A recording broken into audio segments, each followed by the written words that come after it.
Hello, mike check 1 2 3 4। Hello, mike check. नमस्ते दोस्तों, मेरा नाम श्रीधर, मैं एक शराबी हूँ।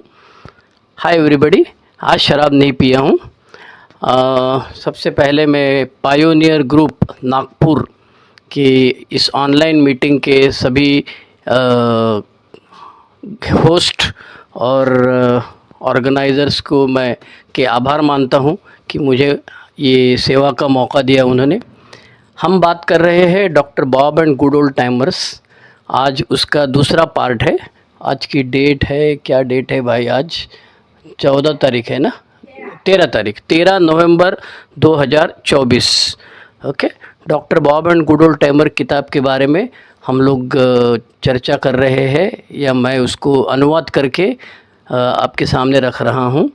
पिछले हफ्ते हमने जब देखा था तब हमने 5 चैप्टर किए थे।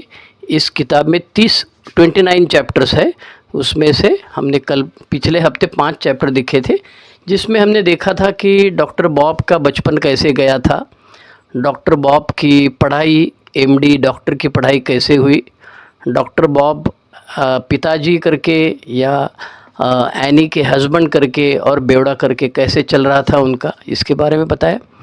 बाद में डॉक्टर बॉब के जो साथीदार थे, फिजिशियन या डॉक्टर जो कोवर्कर थे उनके साथ में सिस्टर्स काम करने वाली, वो डॉक्टर बॉब के बारे में क्या बोल रही थी, शराब पीने के दौरान, शराब पीने के पहले, उसके बारे में बताया गया था। और फिर ऑक्सफोर्ड ग्रुप में डॉक्टर बॉब जा रहे थे। इतना यहाँ तक हमने कहानी सुनी थी। तो आज हम शुरू कर रहे हैं पेज नंबर 63 से, और हम 4 चैप्टर करेंगे आज, 6 7 8 9, और हम रुकेंगे 63 से 121 तक। अब जिनके पास ये अंग्रेज़ी किताब है, ज़रूर भाई ज़रा निकाल के पढ़ लेना, देख लेना, तो फ़ायदा हो जाएगा। ये किताब जो है, जैसे कि मैंने पिछले हफ्ते में किताब के बारे में बताया कि ये किताब जो है, ये डॉक्टर बॉब और बिल डब्ल्यू दोनों के गुजर जाने के बाद में बनाई गई किताब है। ठीक है। तो इसकी प्रिंटिंग है 1980 की, पहली प्रिंटिंग है 1980 की प्रिंटिंग है, 1980 की।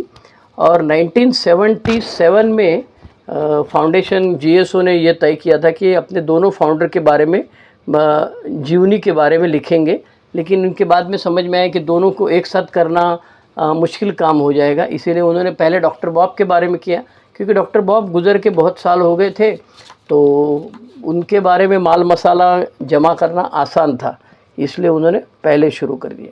तो ये जो किताब है, इसके बारे में doctor Bob and good old timer की किताब है, उसके बारे में हम चर्चा कर रहे हैं। और इस किताब में डॉक्टर बॉब का पर्सपेक्टिव बताया गया है, या उसकी एक तरफ ये उनका पर्सपेक्टिव क्या है, उनका देखने का नज़रिया क्या है, इसके बारे में ये सब कहानी है। अब इसमें हम ज़्यादा करके जो बिल डब्ल्यू के बारे में जानते हैं, क्योंकि बिल डब्ल्यू की ज़िंदगी बहुत ज़्यादा थी डॉक्टर बॉब के कंपैरिजन में। डॉक्टर बॉब 15 साल की सोबरिटी के बाद में गुजर गए थे, लेकिन बिल डब्ल्यू काफ़ी साल तक 1971 तक जिंदा थे। इसीलिए हमको अल्कोहलिक्स एनोनिमस की इतिहास में बिल डब्ल्यू के बारे में बहुत ज़्यादा जानकारी है। वैसे पासीटाउन में बिल डब्ल्यू की कहानी मृत्यु के बाद में बाकी दोस्तों ने, घर वालों ने कैसे बताई है, साथीदारों ने कैसे बताई, ये सब लिखा हुआ है। और ए कम्स ऑफ एज में बिल डब्ल्यू ने खुद ही लिखा हुआ है, 55 का जो कन्वेंशन था उसके बारे में ये सब बताया गया कि Alcoholics Anonymous comes of age, 20 साल हो गए अल्कोहलिक्स एनोनिमस को, इसीलिए उसने जो कुछ लिखा है। और बहुत सारे आर्टिकल्स भी है। तो हम लोग अक्सर अल्कोहलिक्स एनोनिमस के लिटरेचर के बारे में जब बात करते हैं तो A comes of age, pass it on, doctor Bob good old timers, ये 3 बेसिक किताब हिस्ट्री के बारे में जानकार लोगों के लिए है। वैसे हम लोग बिग बुक पढ़ते हैं, डेली रिफ्लेक्शन तो आजकल तो बहुत व्हाट्सएप पे ही आ रहा है, ये करना नहीं सही नहीं है, ये जीएसओ की गाइडलाइंस बोलती है, फिर भी हम लोग करते हैं, चलता है, अब क्या करेंगे। तो Big Book, Daily Reflection, Came to Believe और लिविंग सोबर, ये जो है ये सबके लिए। और मेरे ख्याल से इन 4 किताबों का, एक मेरे ख्याल से केम टू बिलीव नहीं, लेकिन बाकी सब किताबों का भाषांतर, अनुवाद जो है भारतीय भाषाओं में अक्सर हो चुका है। अब ये जो तीन किताब है, pass it on, doctor Bob and A comes of age, इनके बारे में अभी ट्रांसलेशन अवेलेबल नहीं है। अब उसमें दिक्कतें बहुत सारी है, क्योंकि ये ट्रांसलेशन यूएस जाता है और यूएस पे वहाँ पे एक अलग आदमी बिठाया जाता है, नॉन अल्कोहलिक या जो भी रहेगा वो, पैसा देके या जैसे रहेगा उनकी सिस्टम, और वो चेक करता है कि जो अनुवाद भेजा गया है किताब का वो सही है गलत है, उसके बाद में परमिशन दिया जाता है। उसमें बहुत सारा टाइम लगता है, और उसके बाद में अपना इंडियन तरीका तो है ही जीएसओ का, कौन सा प्रिंट करना है कौन सा नहीं करना है, उसमें बहुत सारा दिक्कतें हैं, लेकिन वो सब हो जाएगा। मेरे ख्याल से ए कम्स ऑफ एज का ट्रांसलेशन तैयार है। Pass it on, doctor Bob and good old time, doctor Bob and good old time किसी ने किया है भाई, पूना में एक ए मेंबर ने मुझे बताया था कि मैंने किया हुआ है और जीएसओ को भेजा है, तो आगे क्या हुआ मालूम नहीं। ये सब कहानी इसलिए बता रहा हूँ कि ये किताब हिंदी में अवेलेबल जब रहेगी, हिंदी में मराठी में, तो ज़्यादा लोग पढ़ पाएंगे, उसके ऊपर ज़्यादा चर्चा हो जाएगी। अभी तो फ़िलहाल ये किताब प्रिंट नहीं है हिंदी या भारतीय भाषाओं में, इसीलिए ये किताब के बारे में मैं बोल रहा हूँ। वैसे ही इस किताब के बारे में पहले जब मैंने बोला था वो था 2000 साल, जब 2000 में बोला था, 6 जनवरी 2000 डुम्बिल में बोला था। फिर 2010 में एक बार वापस कहीं तो बोला हूँ मैं, 2020 में बोला हूँ, और 2024 अभी चल रहा है। तो जब मैं पहली बार बोला था 2000, तब मैंने अपनी नोटबुक में नोट्स बनाया हुआ है, तो उसी को रेफ़र करता हूँ, और सामने मेरी किताब भी रखी हुई है, तो ये सब रेफ़र करके मैं बोल रहा हूँ। मेरा दावा ये नहीं है कि मैं परफेक्ट हूँ, 100% हूँ, बराबर बता रहा हूँ, थोड़ा ऊपर नीचे हो जाएगा। अगर आपको कुछ डाउट है तो आप किताब खोलिए, और किताब में क्या लिखा है, क्योंकि मैं पेज नंबर बताते रहता हूँ, तो किताब खोलिए, किताब के अंदर देखिए कि क्या सही है क्या गलत है। थोड़ा मेरे बोलने में कुछ 19-20 हुआ रहेगा, तो पहले से क्षमा मान लेता हूँ, तो आगे चल के तकलीफ़ नहीं होगी। अब हम आज शुरू कर रहे हैं चैप्टर 6, उसका नाम है Two Alcoholics Meet. Page number है 63 to 75, 13 पेज का ये चैप्टर है। इस चैप्टर में बिल डब्ल्यू और डॉक्टर बॉब कैसे मिलते हैं उसके बारे में कहानी बताई गई है। अब हमने बिल डब्ल्यू का पर्सपेक्टिव जो है वो हमने ए कम्स ऑफ एज में, पास इट ऑन में और बिग बुक में भी देखा हुआ है। अब आज जो हम देख रहे हैं वो डॉक्टर बॉब के पर्सपेक्टिव से, डॉक्टर बॉब के रिश्तेदारों ने कैसे बताया, क्या हुआ था, ये सब है।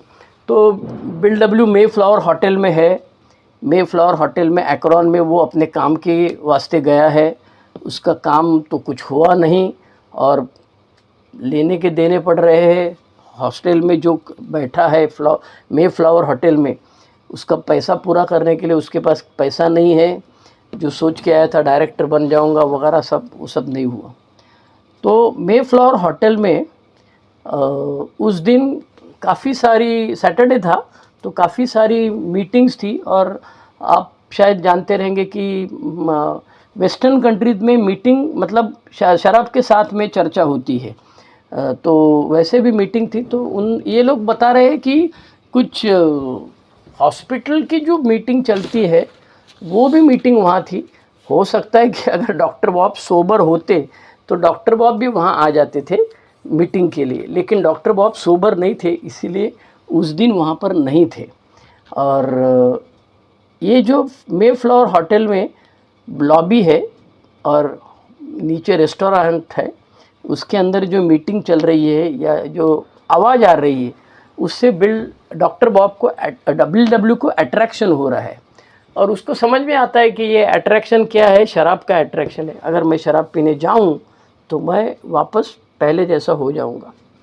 और बिल डब्ल्यू के बारे में इसके पहले Ebby. Thacher, Rowland H, Carl Jung, William James, doctor Silkworth, Ebby. Thacher, Oxford group, ये सब हो गया था। बिल डब्ल्यू सोबर था अभी, और दिसंबर से लेकर मई तक 5 महीने सोबर था। उसने अपने गांव में बहुत सारी कोशिश की थी दूसरा बेवड़ा पकड़ने की, लेकिन कुछ हो नहीं रहा था। और जाने से पहले वो डॉक्टर सिल्कवर्थ को मिलते हैं, और डॉक्टर सिल्कवर्थ ने उनको बताया था कि अरे भाई, तेरे को जो फ्लैश हुआ था ना, जो अचानक अपने में परिवर्तन आया है, उस परिवर्तन के बारे में तुम लोगों को बताते हो और कोई सोबर नहीं हो रहा है। अब तुम अपना तरीका बदलो और तुमको मैंने जो बोला है एलर्जी और ऑब्सेशन, और ये डॉक्टर ने जो कहा है वो तुमको लोगों को बताना है। अब ये सब बैकग्राउंड है। बिल डब्ल्यू मेफ्लावर होटल में खड़ा है, शराब की जो रेस्टोरेंट है, बार है, उसमें से आवाज़ आ रही है और बिल डब्ल्यू को टेम्पटेशन हो रहा है। और एक तरफ बिल डब्ल्यू को ये भी लग रहा है कि अगर मैं नीचे जाऊं तो सत्यानाश, वापस दारू पीऊँगा। अब इसके लिए क्या करना चाहिए? तो इसके लिए वही फार्मूला है, दूसरा बेवड़े के साथ बात करो। और वो बेवड़ा ढूंढता है। अब बेवड़ा ढूंढना है कहाँ पे? अनजान शहर में ढूंढना है। तो मेफ्लावर के होटल के बाहर एक चर्च की डायरेक्टरी लगाई हुई थी, जिसका फ़ोटो आपके पास किताब, जिनके पास किताब है ज़रा किताब खोल के देखिए, नहीं है तो आने वाले 15 दिन में परचेस कर लीजिए। जिनको अंग्रेज़ी पढ़ने को आता है वो तो ज़रूर करिए। वैसे हम लोग बहुत कुछ पढ़ते हैं, ज़रूरी नहीं है, अरे रोज़ का पेपर भी पढ़ते हैं, लेकिन अगर जिनको पढ़ने को आता है, अंग्रेज़ी पढ़ने को आता है, तो ज़रूर किताब लीजिए। ये चर्च की डायरेक्टरी बाहर एक ट्राइपॉड स्टैंड पे, जैसे कहीं भी लाइब्रेरी में जाओ आप तो लाइब्रेरी में एक स्टैंड लगाया रहता है, उसके ऊपर न्यूज़पेपर लगाया रहता है, वैसे चर्च की डायरेक्टरी है, उसमें सबके नंबर लगाए हैं। अब सबसे पहला फ़ोन किया है डॉक्टर वॉल्टर टंक को, और वॉल्टर टंक उनको बताते हैं बिल डब्ल्यू को कि देख भाई, आज सैटरडे है, मैं ज़रा घाई में हूँ, बाहर जा रहा हूँ, अब तेरे साथ मैं बात नहीं कर सकता हूँ, लेकिन एक काम करता हूँ, मैं तेरे को 2-4 लोगों के नाम देता हूँ, नंबर देता हूँ, तो ये नाम याद रखना, इनको फ़ोन करना। और वॉल्टर टंक फ़ोन रख देते हैं। फिर वो फ़ोन करता है नॉर्मन शेफर्ड को, तो शेफर्ड भी बिज़ी है, इसके लिए उसका फ़ोन नहीं लेते। अभी एक, दूसरा, तीसरा, चौथा, पाँचवा, छठा, सत्ता, आठवां, 9 फ़ोन हो गए और 10वां नाम उसे दिखाई देता है हेनरिटा साइबरलिंग। अब इसके दिमाग में ख्याल ये आता है कि साइबरलिंग नाम के एक रबर टायर कंपनी के मालिक को मैंने चूना लगाया है, हो सकता है कि ये उसकी बीवी रहेगी, और मैं उसको फ़ोन करके बोलूँगा I am a drunk from New York, तो I want to talk with another alcoholic, मुझे दूसरा किसी शराबी के साथ बात करना है। तो कैसे रिस्पॉन्स करेगी पता नहीं मुझे, लेकिन बिल डब्ल्यू कहता है कि देखते हैं, भगवान का नाम लेके वो उनका ये डायरेक्शंस लेके आना, क्या बोलता है उसको, डायरेक्शंस नहीं, उसके लिए कुछ तो वर्ड है कि डायरेक्ट भगवान के पास, हाँ, गाइडेंस। तो अभी हम लोग जिसको 10वां कदम 11वां कदम बोलते हैं, तो उसमें ये लोग उस समय गाइडेंस बोलते थे। तो भगवान की क्या इच्छा है भाई? तो बोले जो भगवान की इच्छा होगी देखा जाएगा। और हेनरिटा साइबरलिंग को बताता है कि मैं ऐसे ऐसे बेवड़ा हूँ और मुझे किसी शराबी के साथ बात करना है। तो ये जो पिछले हफ्ते हमने देखा कि ऑक्सफोर्ड ग्रुप में हेनरिटा साइबरलिंग जाती थी। हेनरिटा साइबरलिंग की एनी के साथ दोस्ती थी और डॉक्टर बॉब के साथ भी दोस्ती थी, लेकिन वो काउंसलर वगैरह नहीं थी किसी की, लेकिन इनकी दोस्ती थी। तो हेनरिटा साइबरलिंग एक्साइट हो जाती है, क्योंकि उसको ऐसा लगता है कि ये जो डॉक्टर बॉब है ये शराबी है, बहुत ज़्यादा पीता है, तो अपना एनी का जो फ्रेंडशिप है वो पक्का हो जाएगी। इसके लिए वो उसको बोलती है रुक जा भाई, मैं तेरे को थोड़ी देर के बाद फ़ोन करती हूँ। और वो बताती है कि मैं साइबरलिंक करके जो rubber tyre tyre and rubber company का जो मालिक है उसकी बहू हूँ मैं, और मेरा डिवोर्स हो गया है और मैं उसी के बंगले में एक रूम में रहती हूँ, आउट हाउस में रहती हूँ। तो हेनरिटा साइबरलिंक फ़ोन करती है एनी को, और एनी इंसिस्ट करती है कि तू अभी तेरा आदमी को लेके आ, हो सकता है कि तेरे आदमी की शराब बंद हो जाएगी। और एनी उसको ये कुछ शिंडी लगाती थी कि अरे नहीं यार, अभी नहीं आ सकती मैं, ऐसा है वैसा है, वो ज़्यादा चिपकने लगती है।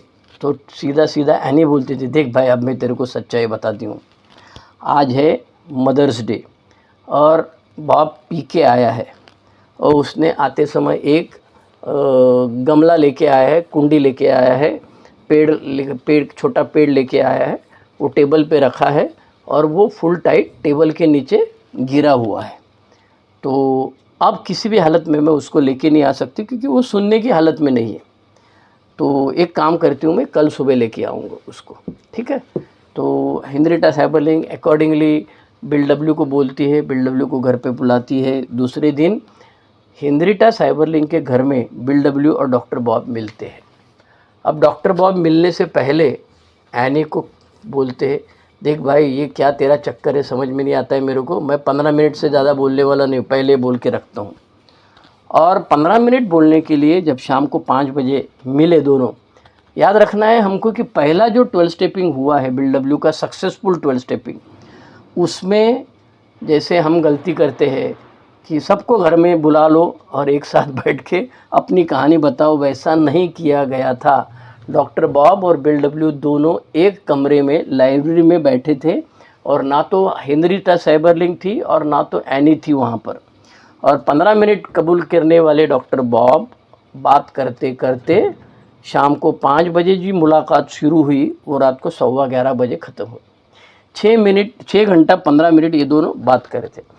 अब डॉक्टर बॉब का लड़का जो है स्मिटी, उसने उस दिन के बारे में क्या बताया है, डॉक्टर बॉब खुद अपने स्टोरी में क्या बोलते थे, एनी क्या बोलती थी, उनकी जो बेटी है सुसान वो क्या बोलती थी, ये सब जो है ये ऑडियो रिकॉर्डिंग किया हुआ है। और डॉक्टर बॉब ने बताया कि वैसे तो मैं ज़िंदगी में बहुत लोगों को मिला हूँ, डॉक्टर होने के नाते बहुत सारे लोगों ने अपने शराब पीने के अनुभव मुझे बताए, लेकिन ये पहला ऐसा आदमी था जो मेरी दिल की भाषा, दिल की ज़बान बोल रहा था कि आगे चल के मुझे लग रहा था कि इसको और सुनना चाहिए। जनरली ज़्यादा करके शराबी की कहानी वही होती है, यहाँ गिरा वहाँ गिरा, लेकिन ये बंदा बिल डब्ल्यू जो आया था वो लेक्चर नहीं दे रहा था, क्योंकि डॉक्टर बॉब को तो सब कुछ मालूम था ना। अगर डॉक्टर बॉब को बिल डब्ल्यू ने, मुझे रोलैंड एच ने क्या बताया और कार्ल यूंग ने क्या बताया, वैरायटीज़ ऑफ रिलीजियस एक्सपीरियंस में क्या बताया, ये सब नहीं बताया था उसने, वो तो अपने अनुभव बता रहा था। और बिल डब्ल्यू और डॉक्टर बॉब दोनों भी ऑक्सफोर्ड ग्रुप में जा रहे थे और बिल डब्ल्यू ने ऑक्सफोर्ड ग्रुप का जो सर्विस का जो एंगल है उसको पकड़ लिया था। इसीलिए वहाँ पर क्या हुआ था इसका विश्लेषण बिल डब्ल्यू और डॉक्टर बॉब दोनों ने किया हुआ है, जो हमने बिल डब्ल्यू की स्टोरी में भी देखा है बिग बुक में और डॉक्टर बॉब की स्टोरी में भी देखा है। अब इसमें ये हुआ था कि बिल की उम्र थी 39 साल, बॉब की उम्र थी 55 साल, मतलब दोनों में 16 साल का फ़र्क था। और बिल डब्ल्यू को ये हेनरिटा साइबरलिंक के घर से डॉक्टर बॉब और एनी अपने घर पे लेके जाते हैं और बिल डब्ल्यू अपनी मिसेस को वहाँ पे बता देते हैं कि मैं ऐसे ऐसे आदमी के घर पे है और मैं आऊँगा। 1 दिन 2 दिन 4 दिन ऐसे करते करते डॉक्टर बॉब के घर पे बिल डब्ल्यू 3 महीने रहे थे और आखिरी में 2 महीने होने के बाद में जो लुइस थी वो भी उसको देखने के लिए, बाबा ये अम्मा गया, भाई गया है, ये वापस नहीं आ रहा है, मैं है यहाँ हूँ बोल रहा है, तो क्या है मैं ज़रा खुद आके देखती हूँ, इसीलिए वो भी खुद आ गई थी। अब इस तरह से 3 महीने बिल डब्ल्यू और डॉक्टर बॉब एक साथ रहे थे, एक साथ बात किए।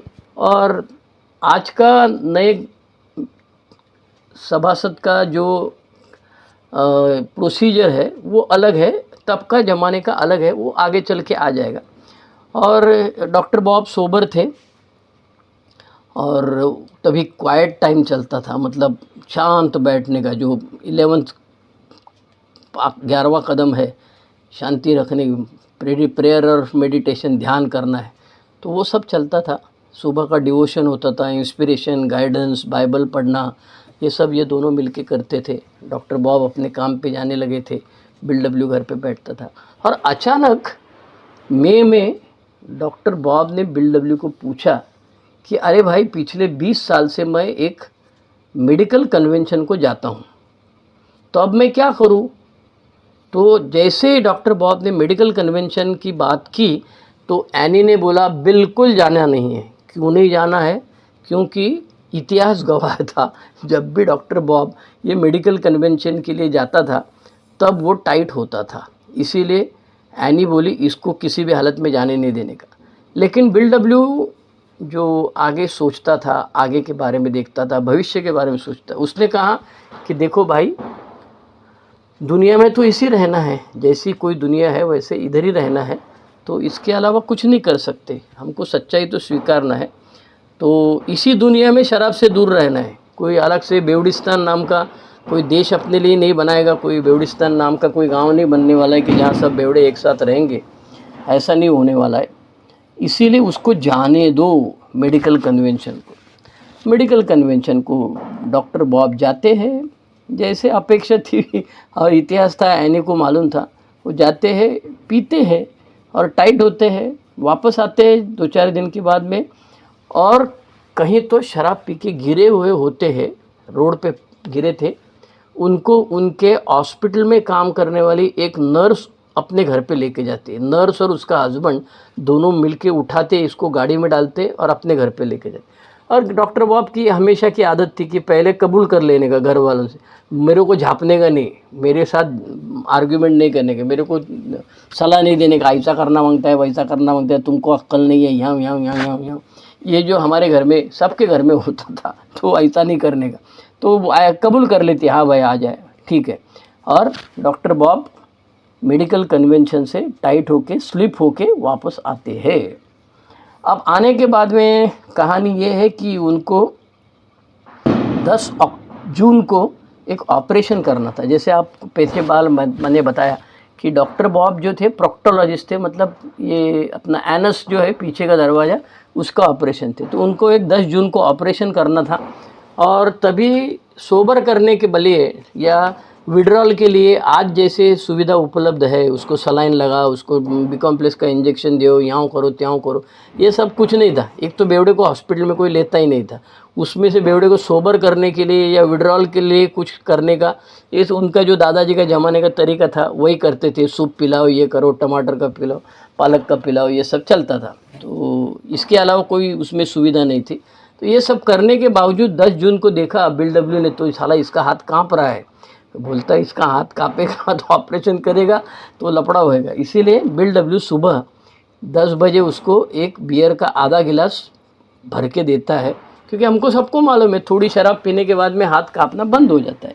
और वैसे बिल डब्ल्यू ने दिया। Bill W, any, doctor Bob तीनों गाड़ी में बैठ गए। इनको 11 बजे छोड़ देते हैं और उनको बोल देते हैं कि जैसे ऑपरेशन ख़त्म हो जाएगा तुम घर पे आ जाओ, हम तुम्हारा इंतज़ार कर रहे हैं।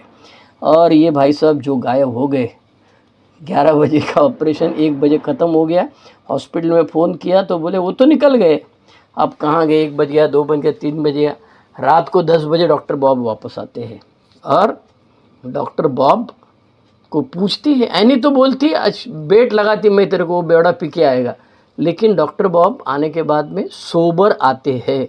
और उन्होंने जो किया था, ये जो अपना 9वां कदम है कि अमेंड्स करना है, ऑक्सफोर्ड ग्रुप का जो प्रिंसिपल्स था उसमें भी अमेंड्स है, तो वो उनको पसंद नहीं था। बोल रहे थे कि मैं इतना मशहूर आदमी हूँ, डॉक्टर आदमी हूँ, तो कैसे लोगों के पास जाके सॉरी बोलूँगा और क्या क्या गलत काम किया उसकी कबूली दूंगा, ये सब मेरे से नहीं होने वाला। इसके लिए वो तो गाड़ी अटक गई थी, ऐसे डॉक्टर बॉब ने बताया। तो यहाँ चैप्टर 6 ख़त्म होता है। चैप्टर 6 में 2 अल्कोहलिक्स मीट, इसमें हमने जो देखा, मे फ्लावर ऑटर, हेनरिटा दोनों मिलते हैं, मेडिकल कन्वेंशन और 10 जून की मुलाकात, यहाँ तक हम ये चैप्टर ख़त्म हुआ। अब चैप्टर 7 है, इसका नाम है ए नंबर 3 अराइव्स, पेज नंबर 76 से 89। ओके, अब ये नया प्रिंटिंग में पेज नंबर आगे पीछे गया है कि नहीं है, किसी के पास सामने होगा किताब तो मेरे को बोल सकते हैं। मेरे पास जो प्रिंट है वो, एक मिनट भाई, 8th प्रिंटिंग 1990 वाली मेरे पास है। ओके, तो आपके पास आगे वाली, हेलो आवाज़ आ रही है मेरी? हेलो, मेरी आवाज़ आ रही है? हेलो, मेरी आवाज़ आ रही है? हाँ आ रही है, ठीक है ठीक है ठीक है। तो हम, हाँ, चैप्टर 7 ए नंबर 3 अराइव्स, अल्कोहलिक्स अनोनिमस का तीसरा सभासद, पहला हो गया बिल डब्ल्यू, दूसरे हो गए डॉक्टर बॉब, अब तीसरे की ढूंढने की कोशिश करें। अब ये कहा जाता है कि डॉक्टर बॉब को ऑब्सेशन से इतनी मुक्ति नहीं मिली थी, जितनी बिल डब्ल्यू को अचानक फ्लैश हो गया और तब से बाद में उसको ऑब्सेशन नहीं आया, लेकिन डॉक्टर बॉब के बारे में ऐसा नहीं हो रहा था। लेकिन डॉक्टर बॉब को ये समझ में आ रहा था ऑक्सफोर्ड ग्रुप का जो प्रिंसिपल उसके उस ऊपर से, कि service is the best way to stay sober. और तब तो 12 कदम वगैरह कुछ नहीं था, ये पहले ही दोनों बेवड़े थे, तो अब ये तीसरा ढूंढ रहे। तो डॉक्टर बॉब को समझ में आया कि भाई अपने को सोबर रहना है, को तीसरा आदमी को ढूंढना मांगता है, जो हमें मालूम है वो आगे चलना मांगता है। अब ये ढूंढने के लिए शुरुआत की इन्हीं ने, और इनको पहला मिल गया था ADR। अब हम लोग जानते हैं कि बिल अपना 3 नंबर का जो आदमी है, जिसकी स्टोरी इसमें है, बिग बुक में पहले थी, वो है बिल डी। लेकिन उसके पहले एक बंदा था, उसका नाम था EDDIER। उसको 12 स्टेप करते समय किताब में लिखा हुआ है कि हमको क्या करना चाहिए और क्या नहीं करना चाहिए, ये हमको समझ में आया। वो बोलता है, Bill and doctor Bob learned a great deal about the dos and don'ts of the 12 step work in trying to sober up LD को सोबर करते वक्त बिल डब्ल्यू और डॉक्टर बॉब को 12 स्टेप करते समय क्या करना चाहिए और क्या नहीं करना चाहिए, इसके बारे में समझ में आया। जो हम लोग का बिग बुक में 7वां चैप्टर है, वर्किंग विद अदर्स, बाकी लोगों के साथ काम कैसे करना है, इसके बारे में वही उस समय पहली बार ये लोग कर रहे थे। तो AD जो था वो सुसाइड करने जा रहा था, इसीलिए उसको रोका, फ़ोन किया, ये लोग सब दौड़ते गए, लेकिन वो बार बार स्लिप होता था। उसको घर में बंद करके रखते थे, फिर वो वायलेंट होता था। एक दिन तो ये जो डॉक्टर बॉब की बीबी है एनी, उसके पीछे वो चाकू लेके भागने लगा। तो एनी कहती है, उसका वर्णन किया हुआ एनी ने, कि मेरी समझ में ही नहीं आया क्या करूं। मैं भागते भागते ऊपर पहले माले पे गई, और वहाँ पे हम लोग का जो प्रार्थना करने का डेस्क था उसमें मैं बैठ गई, आंखें बंद करके बैठ गई, भगवान से प्रार्थना करने लिए, बचा ले मुझे और इसको सद्बुद्धि देना। और थोड़ी देर के बाद में फिर बिल डब्ल्यू आता है, डॉक्टर बॉब आते हैं, उसके हाथ में से चाकू निकाल के ले लेते हैं। और वो जो बंदा था AD, वो सबके सामने घरवाली के साथ बहुत अच्छी बात करता था, लेकिन बाद में वो उसको मारता था। इसीलिए बाद में इनको समझ में आया कि ये थोड़ा साइको भी है, डिप्रेशन वाला भी है और मेंटल भी है। तो ये लोग ने उसको छोड़ दिया। हमको जो बताया जाता है कि भाई एक के पीछे ज़्यादा देर नहीं लगना है, तो उसको छोड़ देते हैं। फिर बिल डी को मिलते हैं, एक्रोन सिटी हॉस्पिटल में बिल डी को मिलते हैं, और डॉक्टर बॉब उधर नर्स को पूछते, तुम्हारे यहाँ कोई बेवड़ा है क्या? तो नर्स बोलते, भाई तेरे ऊपर पहले इलाज करवा लिया क्या? तो डॉक्टर बॉब हंसते हैं, क्योंकि वो तो बोले हमारे पास एक वकील है, उसको हमने बांध के रखा है, अभी उसके साथ तुम बात किए। ये 6 बार हॉस्पिटल में आया है, और हर बार जाते समय वो पी के जाता है। तो पहले दोनों उसके घरवाले के साथ बात करते हैं, सब जानकारी पूछ लेते हैं, और उसकी औरत जो है वो बोलती कि अपने पास अभी पैसा नहीं है इसको हॉस्पिटल में एडमिट करने के। फिर भी ये लोग उसको प्राइवेट रूम में शिफ्ट करते हैं, 5 दिन वहाँ रखते हैं, और वहाँ पे अपनी कहानी बताते हैं। और बिल डी का जो बीबी है, उसका एक लंबा चौड़ा इंटरव्यू भी अल्कोहलिक एनोनिमस का इसमें आया हुआ है। और 4 जुलाई 1935, 4 जुलाई 1935, बिल डी जो नंबर 3 का बेवड़ा कहा जाता है अपनी श्रृंखला में, वो सोबर हो जाता है। और एनी का रोल जो था उसमें उस समय, वो एनी का रोल ये था कि एनी सबसे प्यार करती थी, प्यार करती थी सबसे, और सबके औरतों को फ़ोन करती थी। लुइस के साथ उसकी दोस्ती थी, हेनरिटा के साथ दोस्ती थी, और इस तरह से वो सबके बारे में ख्याल करती थी। अब ये जो किताब में उसका फ़ोटो भी है, हेनरिटा साइबरलिंक का, और क्लेरेंस का भी फ़ोटो है। तो इसमें नंबर 3 में और एक बंदे के बारे में जानकारी है, लेकिन वो आगे चल के वापस आती है। तो ADR, बिल डी की बीबी, हेनरिटा का इंटरव्यू और एनी स्मिथ, इतना सब इस चैप्टर में है। आगे chapter 8, the first group forms in Akron. Akron में पहला ग्रुप बनता है, पेज नंबर 90 to 107, 18 पेज का ये है। अब इसमें सबसे पहले बताया गया ये है कि भाई बिल डब्ल्यू की फ़िक्र की वजह से लुइस न्यूयॉर्क से यहाँ पे पहुँच गई है और अभी ये चारों साथ में रह गए। लुइस एनी की दोस्ती हो गई और डॉक्टर बॉब और bill W. Any bill W के बारे में बताती है कि अरे वो बहुत जो फास्ट गाड़ी चलाता था, उसकी गाड़ी में बैठना हमको डर लगता था और उसको गाड़ी का शौक़ था, बड़ी बड़ी गाड़ी, भारी वाली गाड़ी मांगता था और उनका 12 स्टेप करने का काम चालू था। इसमें आ गया 4 नंबर का बेवड़ा, अर्नी, ERNIEG। ये अर्नी जो है, इसके बारे में स्टोरी ज़रा अलग है। ये है कि ये सोबर हो जाता है, 30 साल का बंदा है और डॉक्टर बॉब की बेटी है। ये उसके साथ प्यार करने लगती है और उसको मालूम है डॉक्टर बॉब फॉर नहीं थे। डॉक्टर बॉब का कहते थे कि अरे भाई तू बेवड़े के साथ ये कर रही, इसके साथ मत करो, ऐसा वैसा। लेकिन वो लड़की मानती नहीं है, शादी हो जाती है और बार बार ये जो अर्नी जी है वो पीते रहता है। आखिरी में उनका डिवोर्स होता है, आखिरी में वो मर जाता है। लेकिन ये जो है, ये अर्नी जी और सू, इनकी जो शादी थी, इनको डॉक्टर बॉब और एनी दोनों ने मना किया था, फिर भी ये कहते। उसके बाद में आता है 5 नंबर का बंदा, उसका नाम है फिल एस। ये सोबर होता है और जेल में पैरोल से इसको बाहर निकालता है कोर्ट केस में से, लेकिन वो 2 साल के बाद वापस पीता है। तो ये जो काल है, ये फ्लाइंग ब्लाइंड कहा जाता है, मतलब अंधेरे में तीर चलाने वाला है। तो प्रोग्राम जो था, तभी रात को 2 बजे तक लोग एक साथ बात करते बैठते थे और अलग अलग टाइप के एंगल से बात करते थे।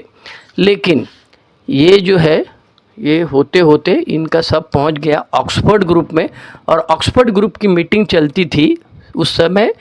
टी हेनरी और हेनरी क्लेरेंस, इसके घर में मीटिंग चलती थी और ये जो मीटिंग चलती थी ये ऑक्सफोर्ड ग्रुप की थी, ये एक ही ग्रुप नहीं, मीटिंग नहीं थी।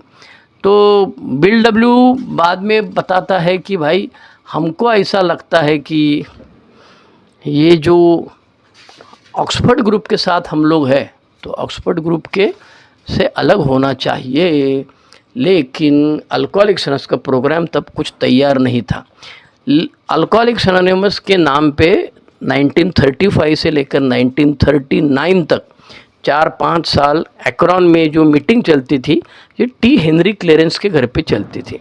ओके, बाद में 1939 में ये जो मीटिंग है वो शिफ्ट हो गई किंग स्कूल में जनवरी 1940, जहाँ पर सिर्फ अल्कोहलिक्स आने लगे। क्योंकि उस समय की प्रोग्राम ऐसा था, पहले तो सरेंडर करना पड़ता था। मतलब आप कभी चर्च में जाएंगे तो चर्च में घुटने रखने के लिए एक अलग से ऐसा वो जो टेबल बैठने का होता है चर्च में, उसमें घुटने रखने के लिए सॉफ्ट बनाया जाता है। तो कोई भी बंदा नया आता था तो उसको पहले सरेंडर करना पड़ता था। तो ऊपर के माले पे ये सरेंडर के लिए अलग से टेबल रखा था। तो सबसे पहले बेवड़ा आएगा, पहली दिन आएगा तो उसको उठा के ऊपर लेके जाते थे, सरेंडर करने को बोलते कि भगवान के सामने मैं शरण आ गया हूँ। और फिर जाने अनजाने में वो 12 कदम का आचरण करने लगता था। तो घर की जो औरतें थी वो नीचे बैठती थी, आदमी लोग जो थे ऊपर बैठते थे। नए आदमी के साथ में सरेंडर करना पड़ता था और फिर उसको एडमिशन के बारे में बोला जाता था कि अपने बारे में एडमिट करना है कि भाई मैं कैसे अपने कैरेक्टर डिफेक्ट्स क्या है। फिर रेस्टिट्यूशन के बारे में उसको बताया जाता था। ये जो ऑक्सफोर्ड ग्रुप के प्रिंसिपल्स थे उसके बारे में उसको बताया जाता था। तो इस तरीके से उसको अगर ज़रूरत पड़ी तो हॉस्पिटलाइज भी करना पड़ते थे। क्योंकि हम लोग अभी देख रहे हैं कि एक्रॉन में पहला जो ग्रुप चालू हुआ उस समय जो प्रोसीजर था, कैसे मीटिंग चलती थी, इसके बारे में यहाँ सब बताया गया। तो इस चैप्टर में पहले तो अर्नी के बारे में बहुत सारा बताया, क्योंकि वो डॉक्टर बॉब का जवाई था, वो रिलैप्स हो गया। फिर उसको दोनों को सबको तकलीफ हुई ना भाई, रिलैप्स बार बार रिलैप्स होता है। उसकी बीवी को भी समझ में नहीं, सू को भी समझ में नहीं आता है कि ये क्या करना चाहिए इसको। आखिर में डिवोर्स लेते हैं, मर जाता है बेचारा। फिर अल्कोहलिक्स एनोनिमस का प्रोग्राम, हॉस्पिटलाइजेशन, सरेंडर और डॉक्टर बॉब की ज़िंदगी में क्या बदलाव आने लगा है। सोबर रहने की वजह से उनका तभी अल्कोहलिक्स एनोनिमस में जो बेवड़ा आता था उसको एडमिट करते थे, लेकिन तभी एक ही इलाज डॉक्टर लोगों को मालूम था, वो था पैराल्डिहाइड देने का। पैराल्डिहाइड देने के बाद में आज जैसे हम लोग एंटीअब्यूज का गोली बोलते हैं, उसी तरह का पैराल्डिहाइड था। और पैराल्डिहाइड पीने के बाद में आदमी अगर शराब पीता था तो उसकी धुलाई हो जाती थी। बहुत सारे लोग चड्डी पैंट में ही शराब पेशाब करते थे, ज़मीन पे सो जाते थे, और फिर दूसरे दिन जब वो सोबर होने लगता है तो चकाचक दाढ़ी बीड़ी करके आ जाता था। लेकिन जो मेडिकल फ्रैटर्निटी है उनको अल्कोहलिज्म के बारे में ज़्यादा जानकारी भी नहीं थी, और बेवड़े के बारे में कौन प्यार करेगा यार, बेवड़े को तो सब लात में आते हैं ना, तो बेवड़े के बारे में कोई प्यार से बात करने के लिए तैयार नहीं था। ये डीटी बोलते हैं उसको, डिलीरियम ट्रेमर्स, जो आंकड़ी आती है उसके बारे में वैद्यक शास्त्र जो है उसमें चर्चा चलती थी। डॉक्टर बॉब सोबर थे, आनंदी थे, लोगों की फ़िक्र करते थे, अपनी प्रैक्टिस उनकी बढ़ रही थी। तो ये हो गया चैप्टर 8। उसके बाद में आता है चैप्टर 9, उसका टाइटल है 12 स्टेप अप्रोचेस इवॉल्व। 108 से लेकर 120 13 पेजेस है, और इसमें ज़्यादा करके पॉल 5 नंबर का जो आदमी है, आर्ची है, बॉब है, एनाबेली करके एलानॉन की मेंबर है, ये सब के बारे में अपने अनुभव बताए हैं। तो ये जो प्रोसीजर ऑफ 12 स्टेपिंग, मतलब 12वां कदम या 12 कदम आहिस्ता आहिस्ता हम लोग ऑक्सफोर्ड ग्रुप के जो 5 प्रिंसिपल है वहाँ से हटके हम लोग 12 कदम की तरफ जा रहे हैं। तो 1939 में हम लोग की किताब आ गई बाहर, तब तो प्रॉब्लम नहीं था। और वहाँ पर न्यूयॉर्क में बिल डब्ल्यू ने जल्दी ऑक्सफोर्ड ग्रुप से हटके कर दिया था। अब उसके कारण भी बताया जाता है। एक तो ये है कि ऑक्सफोर्ड ग्रुप में सब तरह के लोग आते थे जो सबको सरेंडर करना है, किसी चीज़ के सामने मैं हार गया हूँ, हो सकता है कि गैम्बलिंग होगा, हो सकता है वुमनाइजिंग होगा, हो सकता है और कुछ होगा, चरस गांजा अफीम जो कुछ रहेगा, नार्कोटिक्स ना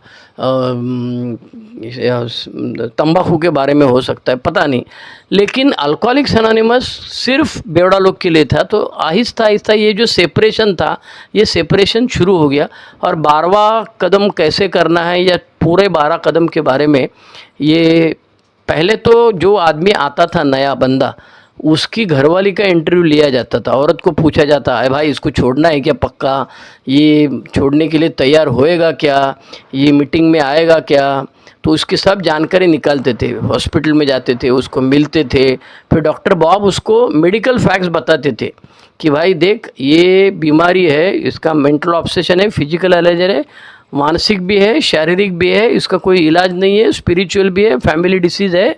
और मैं खुद डॉक्टर हूँ, लेकिन मैं तुमको बोल रहा हूँ कि हम लोग के पास में तू जो बेवड़ा पी के वाट लग गई है उसको सब ठीक करने के लिए हमारे पास इलाज है, लेकिन तेरे को जो ऑब्सेशन आता है और तेरी जो एलर्जी है उसके ऊपर हमारे पास कोई इलाज नहीं। तो ये मेडिकल फैक्ट जो है वो डॉक्टर उसको बोलते थे।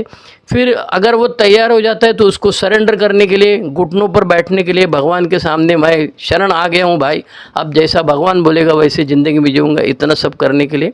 और डॉक्टर बॉब उसकी कंपैरिजन करते थे डायबिटीज़ के साथ में और एलर्जी के साथ। और इस दौरान एनी बहुत हेल्प करती थी।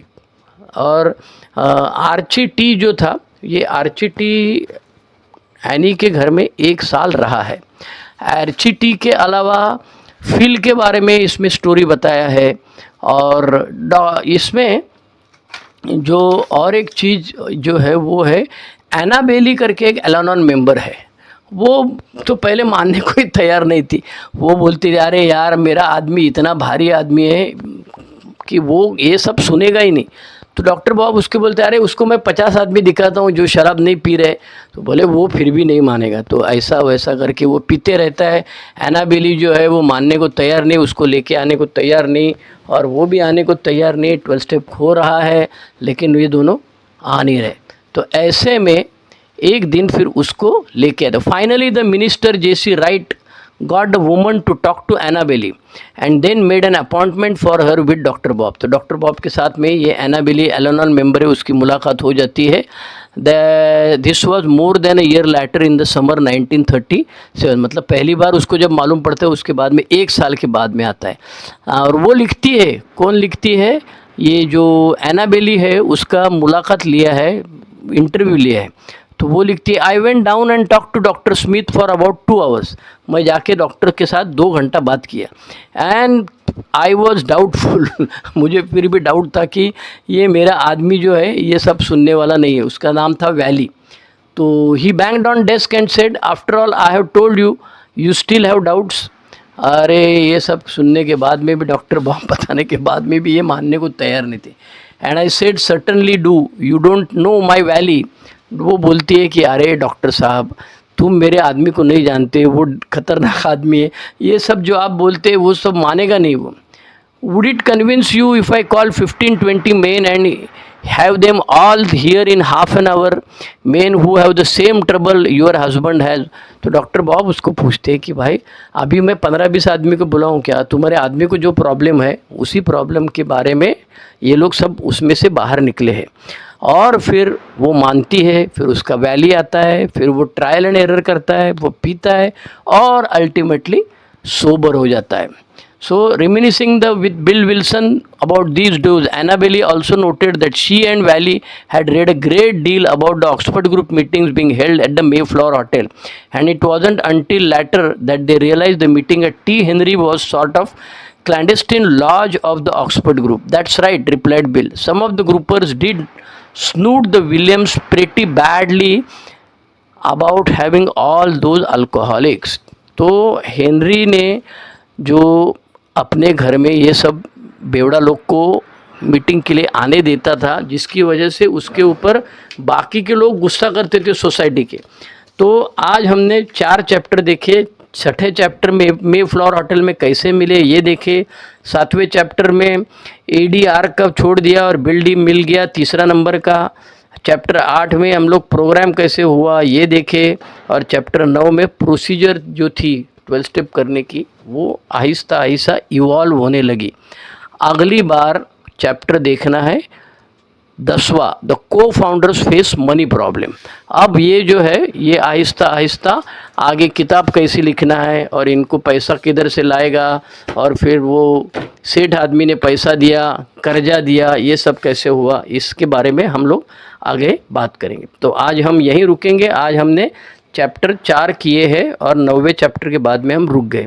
इसकी ऑडियो रिकॉर्डिंग मैं आज रात को या कल सुबह ये यूट्यूब में डालूंगा। मेरे पास यूट्यूब के 2 चैनल है। एक मराठी चैनल है, उसका नाम है ए शेयरिंग मुंबई श्रीधर, और हिंदी जो शुरू किया है, मैं आपको सबको विनंती करता हूं कि यूट्यूब में जाके जितनी बार आप सर्च करेंगे ए शेयरिंग बम्बई, BAMBAI, हिंदी के लिए मैंने बम्बई किया है, श्रीधर SHRI, जितनी बार आप ज़्यादा करेंगे उतनी बार यूट्यूब का जो एल्गोरिदम है वो उसके ऊपर उसको उठाएगा ऊपर, और फिर अपने को आराम से मिल जाएगा। तो मैंने ऑलरेडी 3 ऑडियो अपलोड किया हुआ है। उसमें से एक तो ये डॉक्टर बॉब का पहला हिस्सा है, दूसरा मेरे ख्याल से एक्सेप्टेंस मैं हिंदी में शेयर किया हूँ, उसके बारे में उसका एक ऑडियो है, और तीसरा मेरा 35 साल का स्टोरी है, 35वें साल का स्टोरी है, वो मैंने अपलोड किया है। तो मेरी कहानी ये है कि 18 साल का था तब मैं पीना चालू किया। 29 साल का था तब मुझे अल्कोहलिक्स अनोनिमस का मैसेज मिला। डॉक्टर श्रीकांत जोशी भिवंडी थाना में। मेरा होम ग्रुप अभी दादर का आनंद जैन हॉस्पिटल करके है, आनंद ग्रुप दादर मुंबई, यहाँ का मैं मेंबर हूँ। और मैं रिटायर हो गया हूँ, प्रोफेसर हूँ, था मैं, अभी भी सिखाता हूँ। और मेरी घरवाले काम करती है। मेरी बेटी अभी इंग्लैंड में गई है, PhD हो गई उसकी, और वहीं पे जॉब कर रही है। और मेरे माँ बाप गुजर गए, मेरा भाई है, मेरी छोटी बहन जो थी वो अभी कैंसर से गुजर गई। बाकी सब घर में अच्छा है।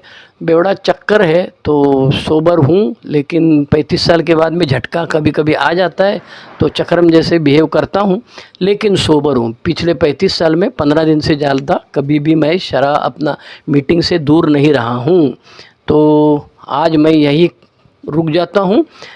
मेरा नाम श्रीधर है, और doctor Bob and good old timer के दूसरे भाग के बारे में अनुभव बताने के लिए या ट्रांसलेशन करने के लिए पायोनियर ग्रुप नागपुर इसने मुझे ये मौका दिया, इसलिए मैं आभार मानता हूँ। आज तारीख 13 नवंबर 2024।